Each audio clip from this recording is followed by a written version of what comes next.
Shri Swami Samarth daily ब्लॉगचा हे दिवस 22वा। आम्ही जेव्हा या व्यवसायाची सुरुवात केलेली तेव्हा अगदी 1 ते 2 किलो सामान आणून सर्व पदार्थ बनवत होतो, कारण तेव्हा अजिबात कल्पना नव्हती की किती कस्टमर येतील। पण कितीही कमी कस्टमर आले, कितीही वाट पाहावी लागली, तरी आम्ही 2 वर्ष या व्यवसायात टिकून राहिलो आणि रिझल्ट तुमच्या समोर आहे। नवीन शॉप चालू करून 1च महिना पूर्ण झाला असेल आणि तेव्हापासून आतापर्यंत ही जागा सुद्धा कमी पडत आहे, पण आमचे सर्वच कस्टमर खूप सपोर्टिव्ह आहेत। जागा नसेल तरी ऍडजस्ट करून घेतात। आज मिस्टर मार्केटला गेले होते।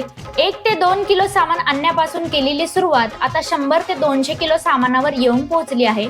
सर्व सामान घेऊन झाल्यानंतर ते रिक्षामध्ये टाकलं आणि अनिकेतने ते व्यवस्थित लावून घेतलंय। रोजच्या कस्टमर पैकी या तिघी सुद्धा आहेत ज्या डेली ब्रेकफास्टला आपल्याकडेच येतात आणि छान गप्पा सुद्धा मारतात, त्यामुळे वेळ खूप छान जातो। काम झाल्यावर खूप भूक लागली होती, मग सर्वांसाठी बटाट्याची भाजी बनवली।